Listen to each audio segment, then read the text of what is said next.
All right, here's another COVID-19 playlist one. This is IMV, and so they're working on their COVID-19 vaccine development. They haven't started trials yet. They're getting ready to start phase 1 trials. And this news blast is that they are making rapid progress on their vaccine towards maybe starting some trials and talking to regulatory agencies. That's literally it. That's the news blast. Nothing specific that's going on. They're just making rapid progress. All right, so here's the chart. And so, I mean, as you can see, this is not one of the charts that has a super long-term bear market leading into it. Just kind of wobbly, which is fine. And then this is the Feb 20 crash. It crashed and bounced week. So the stock isn't looking super strong, but I mean, this is the first news blast that got any kind of crazy volume. Look at this thing. The volume just went absolutely insane here, and the candlestick looks ridiculous. But let's go take a look at this thing, because this may be a stock to watch.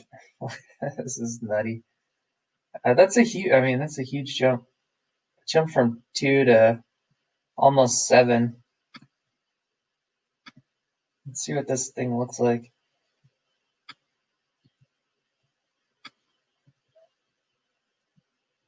Okay, so I mean, this is the typical kind of fake news parabolic move that you see quite often on this, where it's a big thing that could happen soon, but there's no actual news on it. I mean, they're just talking to agents, the agencies, and they haven't done anything yet. But I mean, this is a pretty typical pattern. I mean, usually you can kind of find if there's a base, and it looks like there's a little bit of an increasing kind of base coming into this jump here. So that's good. We kind of have a base trend line to work with. This is off the crashes, huh? Probably would be better to just come in here over the more recent activity and see where the trend line is. And so this stock is not doing anything crazy hypey yet. And so this one is another one that could be an interesting one to take a look at to see if it forms a a bubble this way, a bubble pattern. Okay, so we got a parabolic reversal, and this is pretty high above the previous trading area. Usually these parabolic reversals are going to settle down lower, just a little bit above where it took off, especially since this news blast isn't hardly saying much. I mean, they're just saying they're moving faster than expected, but there are no actual dates for anything, so I don't know what that means. And I would think this probably will come down. It probably will come down a bit farther, and not investment advice, but I don't know, 360 or somewhere in here is probably where I would think it might kind of land, and then once it does land, then you can try to figure out if it's picking up a higher level trend line, something like it kind of wobbles down and then find some support, and then usually they'll kind of bounce uphill for a while. And if they're trying to get approval for phase 1 trials, so that could be a pretty good news blast that comes out when they do get actual phase 1 trials set up, and that could be pretty soon. So this is a pretty interesting spot to get into. I mean, it hasn't done any crazy hypey stuff yet, and does have a little bit of support coming into this news blast. It did the typical kind of reversal thing yesterday. I would expect it comes down some more, and then as far as kind of a swing trade or sort of medium term trade, that's what I would be looking for, is where does it pick up support, and then and then you can use that for the future kind of blasts. And when it gets that, I mean, most drugs make it to phase 1 trials, so that's not like a highly risky like next spot as far as swing trading goes. Like it probably will get approved for the phase 1 trials sometime relatively soon in the next month or two. And so yeah, if it picks up support and it's waiting on news on the phase 1 trials, it's probably not going to fall off again, and it probably will do another blast and then take another look at everything at that point. But this one could be interesting. These vaccine stocks have been, some of them pick up a steeper trend line than this, and they really run up for a while, and you can get several bounces, like 5 different news blasts before it breaks down off of the kind of the bubble trend line. But any of these stocks that are kind of bubbling up, as with any kind of bubble stock, just have to be careful with when it breaks down off of that bubble trend line, because they can really rip down to a lower area when that happens. Um, but yeah, these are the bubble stocks that are going on now. These COVID-19s. So yeah, this is another one I'll put on the COVID-19 playlist. That's one to watch. And I mean, I've taken a couple looks at the general market here. Let me jump over to the S&P, see if there's anything else going on. Just kind of hanging out up here. So yeah, the area where we are now on the S&P is we're just parallel with the previous top. So it's a little bit of a drama area that we're in now. The VIX is going up, and we got a big reversal out of here last time. So it's pretty hard to set up a trade from here, or it doesn't have a technical setup for one direction or the other, but it has a high probability of making a big move soon. So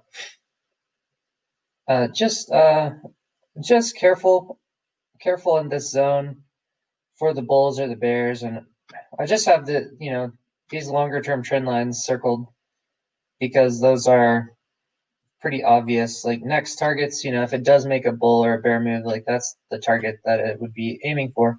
And the bull target's close by, so it's not a big, thing for it to make it to this line.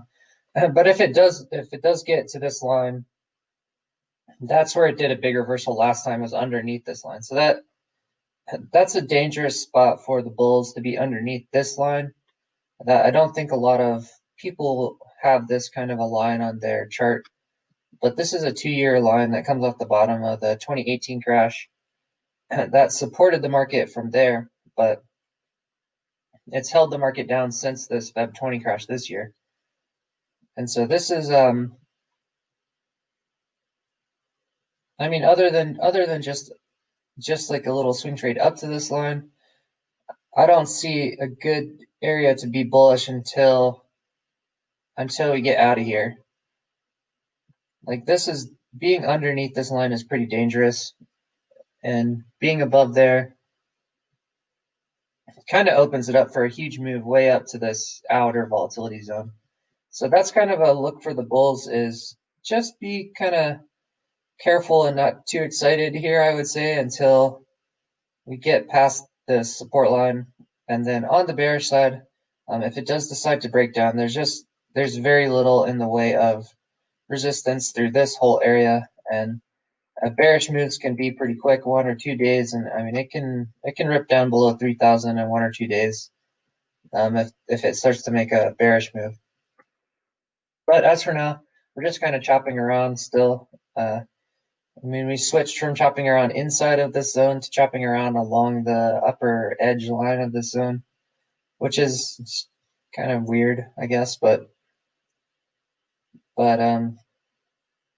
yeah, if it makes a bearish move from here, everyone's going to be talking about like a double island top thing. Kind of. It's not really. It's not really a double island top setup right here, but it could definitely make a bearish move from here. But I think on the longer term kind of setup, I mean, basically getting out here kind of gets out of a bear market model that is anything related to something like the Great Depression or like the Nikkei bubble or something like that. We're not quite out of that model yet. And, if we get a rejection off of this line and break down to here, we're still in that model. And then if you broke down below this long-term support line, then that would set up a longer term bear market. So that's just kind of the zones where it's trading. And any kind of normal market, like this distance would be a monstrous distance that you would expect to cover in like 6 months or a year or something. But in this market, I mean, you could cross this whole thing in a day or two. Like this, it's just crazy. It's pretty crazy. So be safe out there. And these coronavirus stocks, there's a couple of new ones that are coming up now. So check out the coronavirus playlist and can find some of these stocks that might be picking up some good trend lines, sort of for the bubble, kind of the bubble trade stuff that's going on. I mean, the market's just kind of nutty, so it's kind of hard to take it. It's kind of hard to take it seriously right now. It's just like well, it's hard to correlate the liquidity with the market or figure out exactly how it's related to set up a model that works longer term is pretty weird right now. Um, and we have sort of switched into different fundamentals and things like that at the moment, but not different fundamentals in a way that have been useful yet. But we may start getting that soon as we see the inflation and deflation indicators sort of picking where they're actually going to go, because they've just been kind of flat and haven't broken out in either direction yet. But yeah, as I was just pointing out, the dollar is starting to break down. And I mean, everyone's been talking about the dollar breaking up or down for a while, but this is a long-term support trend line. I'll go out. So you can see, the dollar's has been strong since the financial crash. I mean, it goes way back. This trend line starts picking up around 2011, but it's been a dollar uptrend for 10 years, and this little tiny like move down relative to this trend line is not much of a thing.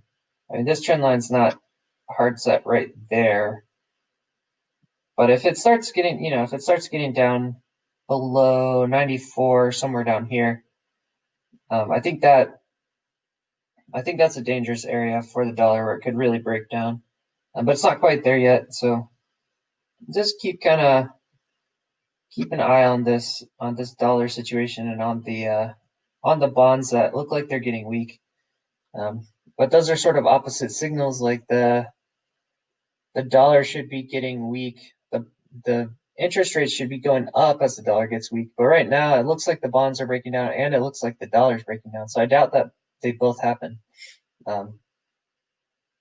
So yeah, I guess that's just kind of the outlook for this week. Is just try to see where these signals are pointing, and if we do actually start to get a break one way or the other.